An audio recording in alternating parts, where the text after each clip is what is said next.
las escribió estando en una cárcel romana, pero al leerlas da la impresión de que estuviera en un hotel de 5 estrellas. Uno hasta esperaría que él se despidiera diciendo, desearía que estén aquí. Estoy seguro que usted estará pensando, bueno, ¿y eso qué tiene que ver conmigo? Amigo, escúcheme. Hay más de una clase de prisión. Barras metálicas pueden hacer una prisión, pero hay otras cosas que forman prisiones y muchos de ustedes están viviendo en mazmorras de desesperación. Otros están encerrados tras murallas de resistencia y rebeldía. Hay unos cuantos más encadenados a circunstancias adversas con grilletes de miedo. Así que, lo ve, hay más de una clase de prisión. Y lo que Pablo dice aquí es tan increíblemente relevante que no podemos pasarlo por alto. Él sabía que no podía salir de esa cárcel romana y decidió, por así decirlo, remodelar el lugar, no en lo exterior, sino en lo interior. Por eso en Filipenses 4:11 dice, he aprendido a contentarme cualquiera que sea mi situación. Bien, ¿cuáles son esos 5 principios que encontramos en esta porción de las Escrituras? Creo que será bueno leer los versículos pertinentes y luego los estudiaremos uno por uno. Empecemos a leer en el verso 4. Regocijaos en el Señor siempre. Otra vez digo, regocijaos. Vuestra gentileza sea conocida de todos los hombres. El Señor está cerca. Por nada estéis afanosos, sino sean conocidas vuestras peticiones delante de Dios en toda oración y ruego con acción de gracias. Y la paz de Dios, que sobrepasa todo entendimiento, guardará vuestros corazones y vuestros pensamientos en Cristo Jesús. Por lo demás, hermanos, todo lo que es verdadero, todo lo honesto, todo lo justo, todo lo puro, todo lo amable, todo lo que es de buen nombre, si hay virtud alguna, si hay algo digno de alabanza, en esto pensad. Lo que aprendisteis y recibisteis y visteis en mí, esto haced. Y el Dios de paz estará con vosotros. Bien, comencemos a estudiar esos 5 pasos. Primer paso, aprenda a regocijarse en la presencia del Señor. Específicamente, veamos los versos 4 y 5. Regocijaos en el Señor siempre. Otra vez digo, regocijaos. Vuestra gentileza sea conocida de todos los hombres. El Señor está cerca. No debemos olvidar el motivo por el cual Pablo estaba preso, por predicar el Evangelio del Señor Jesucristo. Pero en esa cárcel no estaba solo. Sabía que Jesús estaba con él. Por eso dice esas extraordinarias palabras, regocijaos en el Señor siempre, el Señor está cerca. Por favor, note que Pablo no está haciendo referencia a la profetizada segunda venida de Jesucristo a la tierra.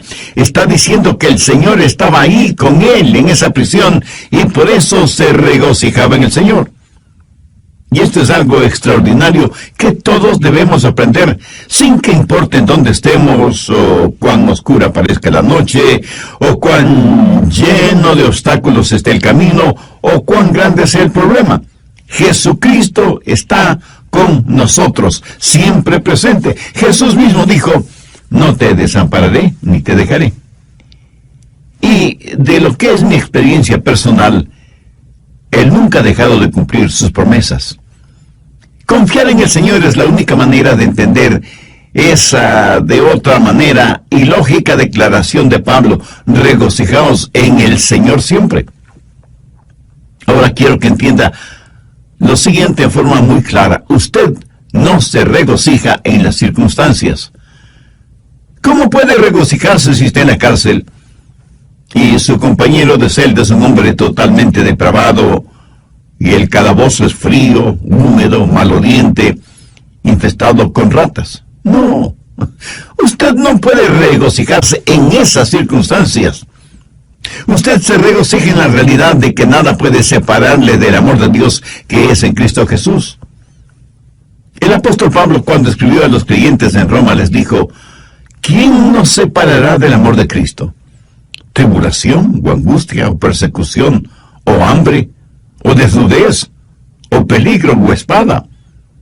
Como está escrito, por causa de ti somos muertos todo el tiempo. Somos contados como ovejas de matadero. Antes, en todas estas cosas, somos más que vencedores por medio de aquel que nos amó. Por lo cual estoy seguro que ni la muerte, ni la vida, ni ángeles, ni principados, ni potestades, ni lo presente, ni lo porvenir, ni lo alto, ni lo profundo, ni ninguna otra cosa creada nos podrá separar del amor de Dios que es en Cristo Jesús, Señor nuestro. Nuestro gozo en el Señor debe ser continuo, no esporádico. Por eso Pablo dice, regocijaos en el Señor siempre. Y eso literalmente significa todo el tiempo, cada día, cada semana, cada mes, cada año, cada segundo. Y no debido a las circunstancias, sino a pesar de las circunstancias. No olvide que Pablo escribió estas palabras estando en una prisión. El gozo en el Señor debe ser como un termostato, no como un termómetro. El termómetro registra las condiciones. El termostato regula o controla las condiciones. Se dice que la felicidad está relacionada con el termómetro. Si usted está relativamente bien, se siente feliz. Pero cuando la temperatura sube, se siente infeliz. Su concepto de felicidad es como una montaña rusa, unas veces arriba y otras veces abajo. ¿Por qué? Porque su felicidad depende de las circunstancias. En cambio, el verdadero gozo en el Señor es constante porque Jesucristo no cambia. ¿Sabe lo que debemos aprender a hacer? Practicar la presencia del Señor en todos los niveles de nuestra vida, en el hogar, en los negocios, en la iglesia, en los deportes, en nuestra vida política y social, y en fin, en todas partes. Y cuando digo practicar la presencia del Señor, quiero decir el entender, el saber que Él está ahí a pesar de todo y sobre todo. Dios no quiere ser como un termómetro en esta vida, Él quiere ser como un termostato. Por favor, busque el libro de Habacuc. Está casi al final del Antiguo Testamento, antes de Sofonías, Ageo, Zacarías y Malaquías, que son los últimos 4 libros del Antiguo Testamento. Habacuc, capítulo 3. Los versos 17 y 18. Aunque la higuera no florezca, ni en las vides haya frutos, aunque falte el producto del olivo, y los labrados no den mantenimiento, y las ovejas sean quitadas de la majada, y no haya vacas en los corrales, con todo, yo me alegraré en Jehová, y me gozaré en el Dios de mi salvación. Si usted no tiene gozo permanente en su corazón, es porque Jesús no es real para usted. No importa que usted esté muy enfermo físicamente o abatido espiritualmente, Jesús siempre está junto a usted. Y si usted no lo siente cercano, no es culpa de Jesús, es culpa únicamente suya.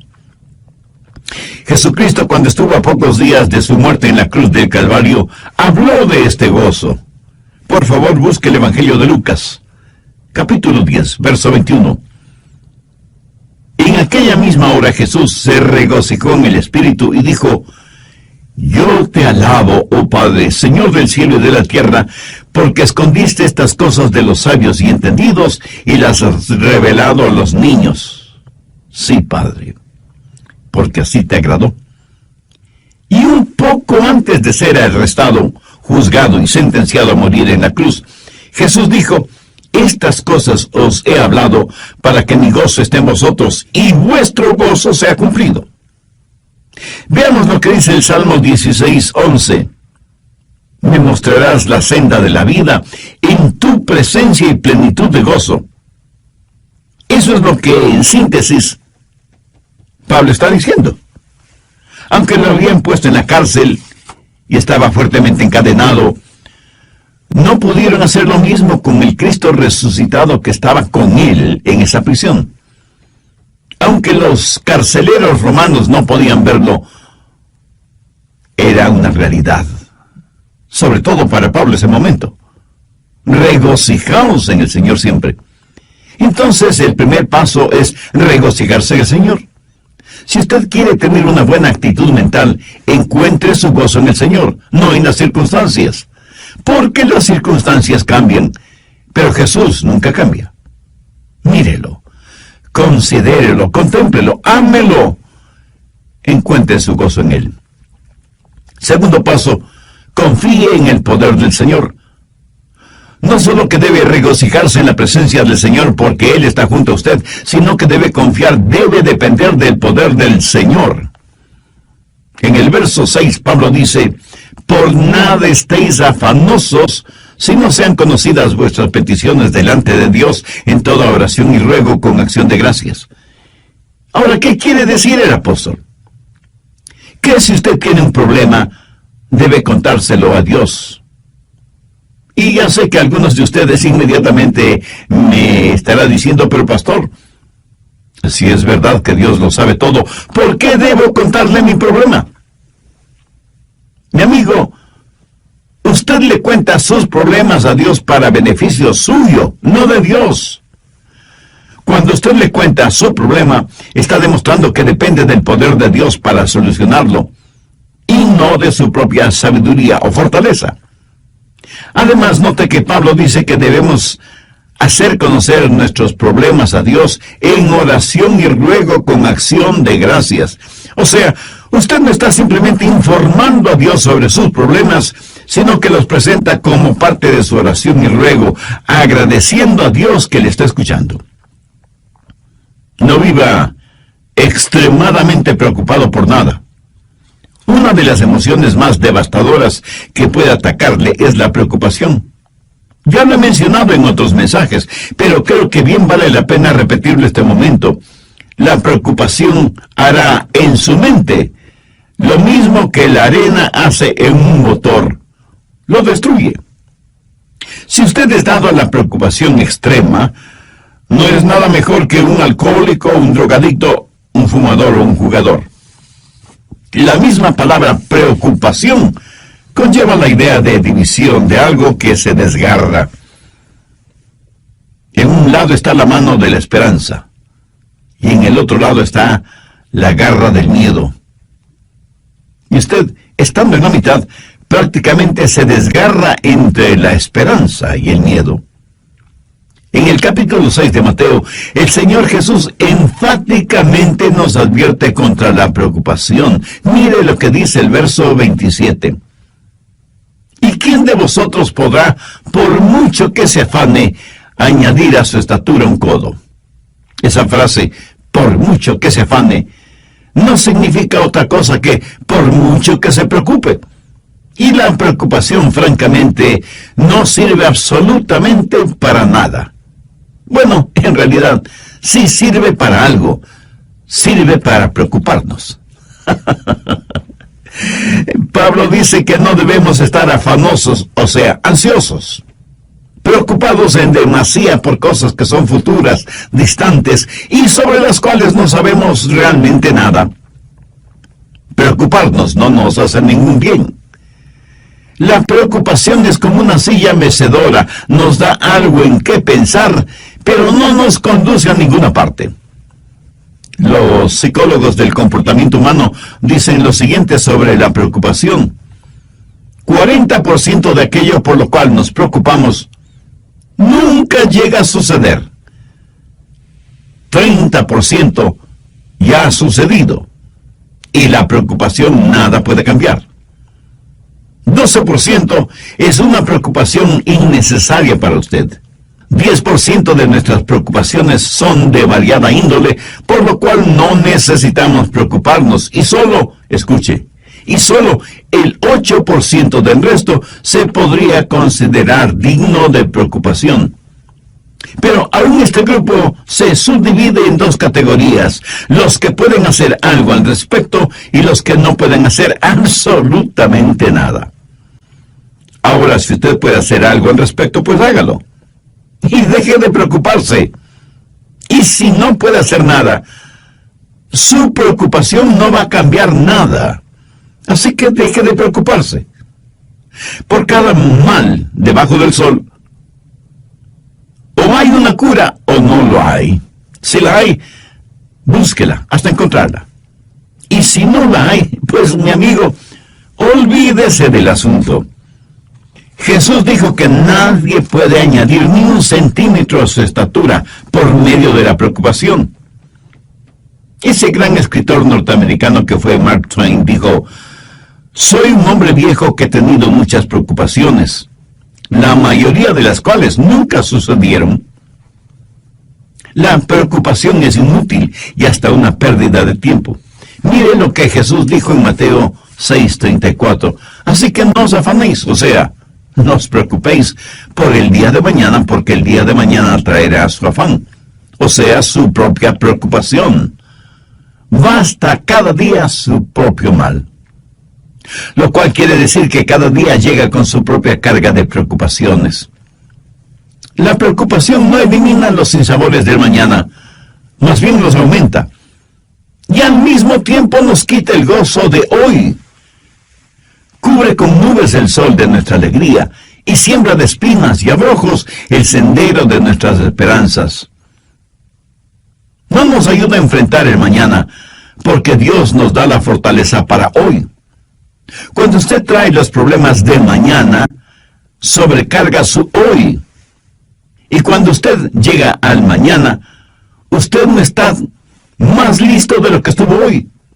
Y la preocupación se vuelve el interés en problemas prestados. Además, usted llega al mañana menos preparado de lo que estuvo hoy y llega sin aliento porque trató de vivir el hoy en la fortaleza del mañana. Y al hacerlo, sobrecargó su hoy con las preocupaciones de su mañana. Y no me pida que lo repita todo eso porque no podría hacerlo. Jesús dijo que esa manera de actuar era propia de los gentiles. Mire, Lucas 6:32, porque los gentiles buscan todas estas cosas. Cuando usted se preocupa desmedidamente, actúa como un pagano.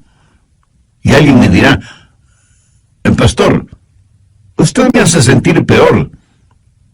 Dígame que no debo preocuparme, pero la verdad es que ahora estoy más preocupado. Escúcheme. Cuando Jesús dice que no debemos preocuparnos o tener afán, no lo hace tratando de parecer gentil o delicado. Este ejemplo sigue el apóstol Pablo al decir: por nada estéis afanosos, si no sean conocidas vuestras peticiones delante de Dios en toda oración y ruego con acción de gracias. Antes de terminar, quiero decirle que una válida preocupación es su destino eterno. Si usted es ya salvo, si ya tiene la salvación y Cristo está en su corazón, no tiene de qué preocuparse. Pero si no es así, elimine esa preocupación haciendo una decisión por Cristo ahora mismo. Le invito a orar de la siguiente manera: Señor Jesús, deseo tener la absoluta seguridad del perdón de mis pecados. Por eso, sabiendo que tú entregaste tu vida para pagar el precio de la culpa de mis pecados, te invito a que vengas a mi corazón hoy mismo. Deseo que seas mi Salvador y mi Señor, y que hagas de mí un instrumento útil en tus manos. Lo pido en tu santo nombre. Amén. ¿Sabía que no hay mayor expresión de fe que la gratitud? Y que la preocupación es la mayor expresión de ingratitud. Piénselo. La gratitud es la mayor expresión de fe, y la ingratitud es la mayor expresión de la preocupación y de la incredulidad. Por lo tanto, rehúse el preocuparse innecesariamente. Deje sus problemas en manos de Dios y agradézcale a Dios por lo que ya ha hecho y por lo que hará por usted. De lo que yo sé, la preocupación jamás ha solucionado ningún problema, ni ha sido de consuelo para nadie, ni ha secado ninguna lágrima. Más bien todo lo contrario.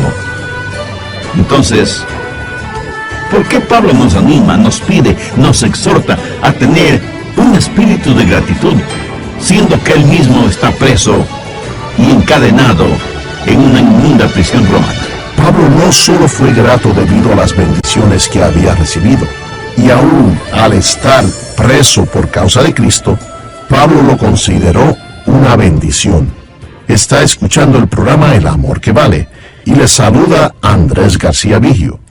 El doctor Adrián Rogers, en la voz del pastor Lenín de Llanón, nos entrega la segunda parte de 5 pasos hacia la salud mental. Desde el programa anterior estamos estudiando en el capítulo 4 de Filipenses 5 pasos hacia la salud mental, poniendo énfasis en primer lugar en la frase paulina, regocijaos en el Señor siempre. Entre otras cosas dije que el gozo en el Señor debe ser como un termostato, no como un termómetro. El termómetro registra las condiciones. El termostato regula o controla las condiciones. Se dice que la felicidad está relacionada con el termómetro. Si usted está relativamente bien, se siente feliz. Pero cuando la temperatura sube, pues se siente infeliz. Su concepto de felicidad es como una montaña rusa, unas veces arriba y otras veces abajo. Su felicidad depende de las circunstancias. En cambio, el verdadero gozo en el Señor es constante, porque Jesucristo no cambia. Bien, vamos a continuar con el material para hoy. Aunque no debemos preocuparnos excesivamente por nada, debemos orar fervientemente por todo.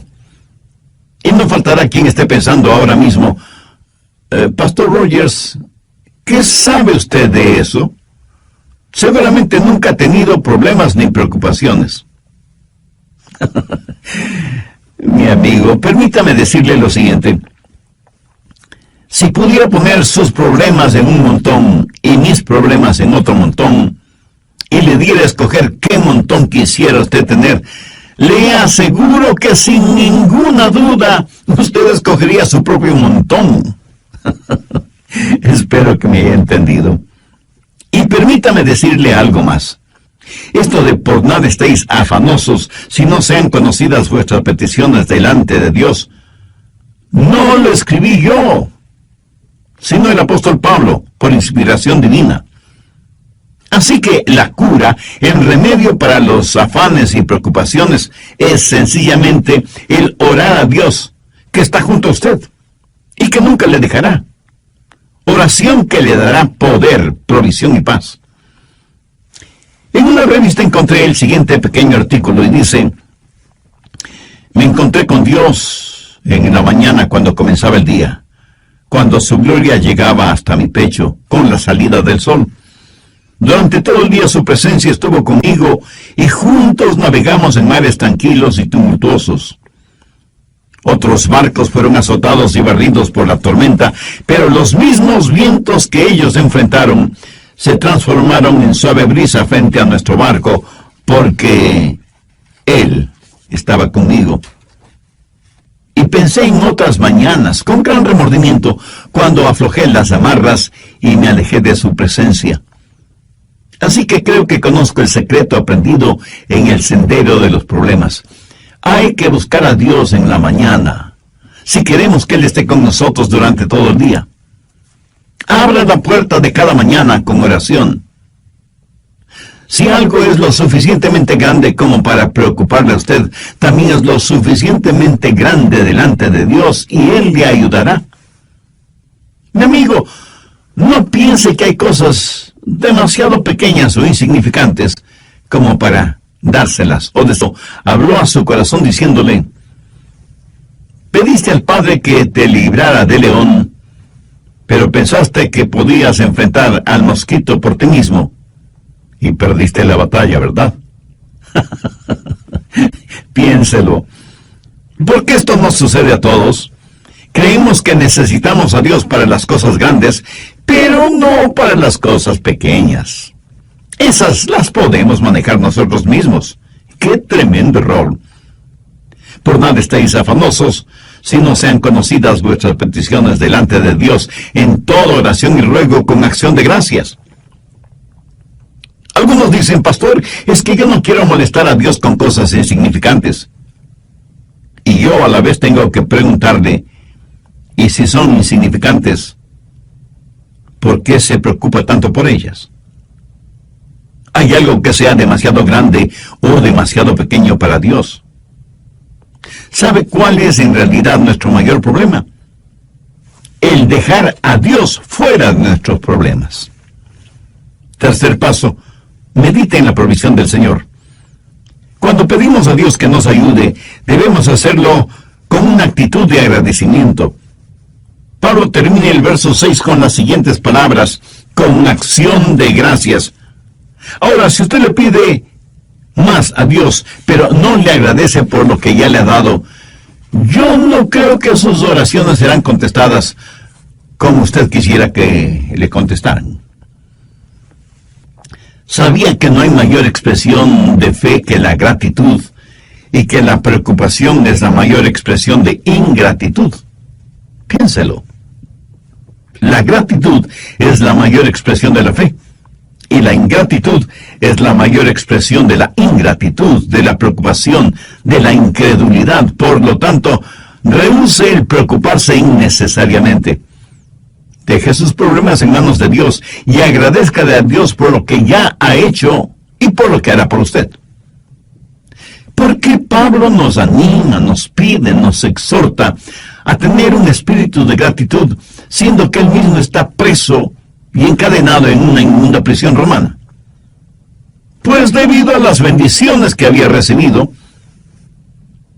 a veces tenemos que saber enfocar las cosas. A veces nos encerramos en nuestra autocompasión y fracasamos en ver las bendiciones de Dios. No reciba las cosas como que las mereciera, sino con profunda gratitud. Busque el Salmo 68, 19. Bendito el Señor. Cada día nos colma de beneficios el Dios de nuestra salvación. Note que después de este verso hay una palabra, Selah. Esta palabrita significa piense, medite en lo que acaba de leer. Ahora veamos Lamentaciones 3, los versos 22 y 23. Por la misericordia de Jehová no hemos sido consumidos, porque nunca decayeron sus misericordias. Nuevas son cada mañana. Grande es tu fidelidad. Si usted se encuentra en una cárcel, agradézcale a Dios por sus bendiciones espirituales. Si goza de libertad física, agradézcale a Dios por sus bendiciones espirituales. En todo tiempo y en toda ocasión, agradézcale a Dios por las bendiciones visibles, así como por las bendiciones invisibles. Permítame compartir con usted lo que hasta ahora he aprendido en mi peregrinar en esta tierra. Las personas ingratas son, por lo general, personas infelices. O sea, no saben lo que es la alegría, la felicidad. Algunas personas, en vez de ser humildemente gratas, son altivamente ingratas. Y creo que todos conocemos a personas así.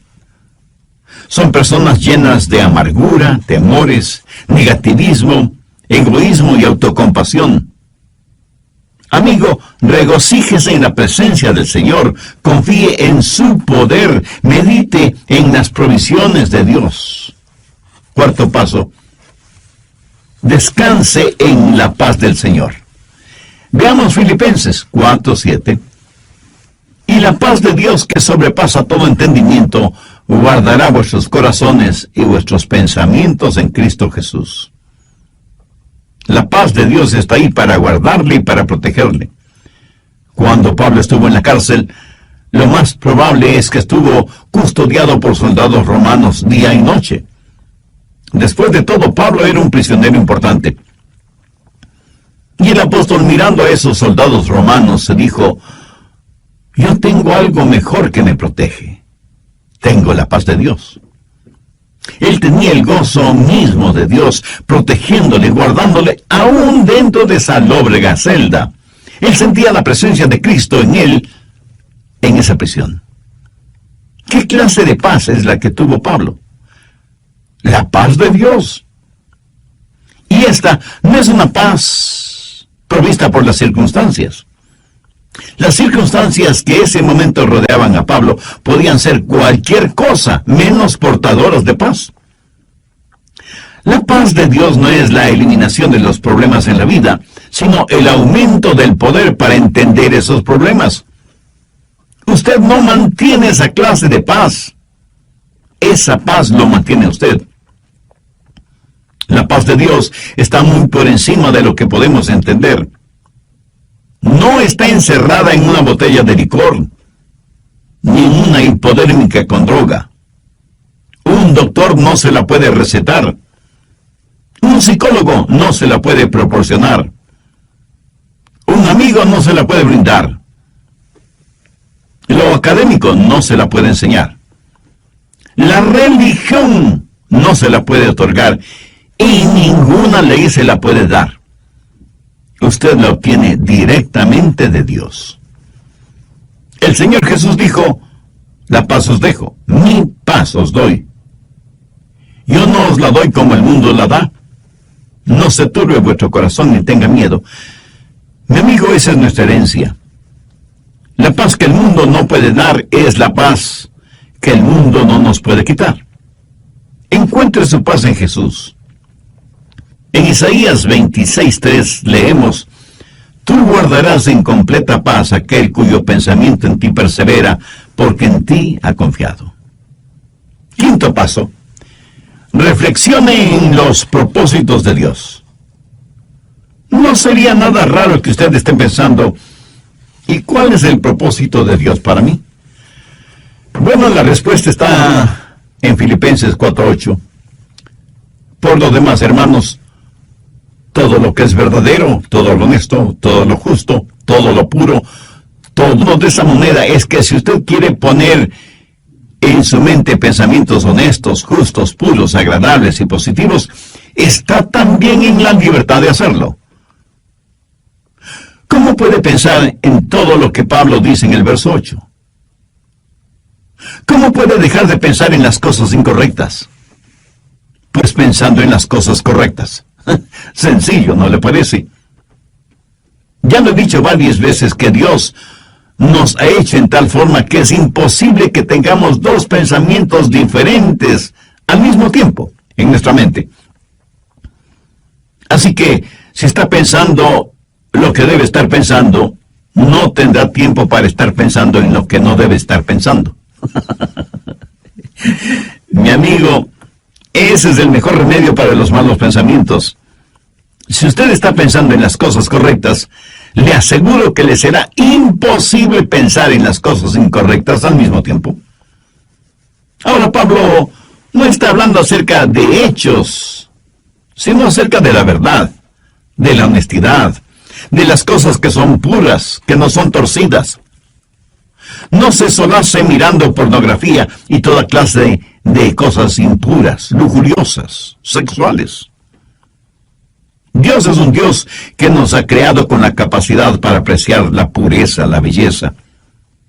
Es increíble que la gente puede estar rodeada de cosas hermosas, pero no las ven. Y si las ven, no las aprecian. Escuché de un pequeño niño y de un anciano pastor que estaban contemplando el Gran Cañón del Colorado en los Estados Unidos. De paso, debo decir que esta impresionante formación rocosa es una de las maravillas naturales del mundo.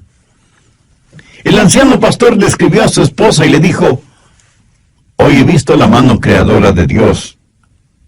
He visto la paleta de colores de Dios y cómo sus dedos han esculpido semejante maravilla.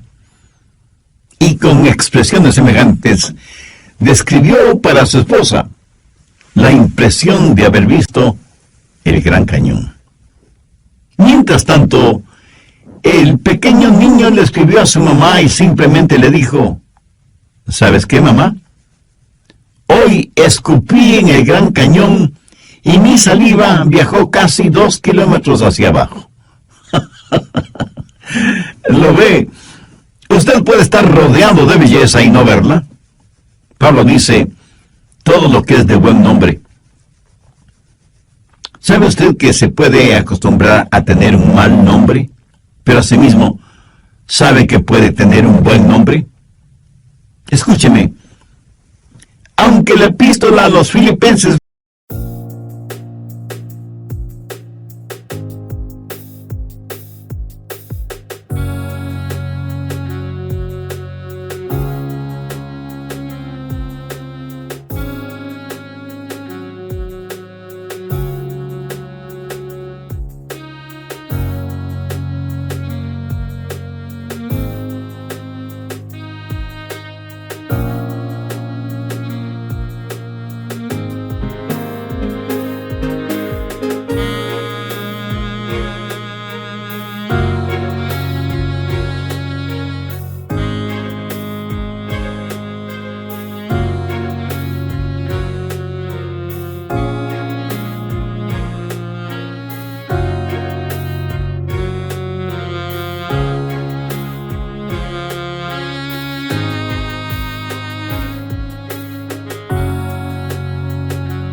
fue escrita en una prisión, no huele a cárcel, huele a cielo. Uno casi siente el deseo de haber estado con Pablo en esa prisión. En el verso 11, él prácticamente dice, hermanos, no sientan pena por mí. ¿Por qué?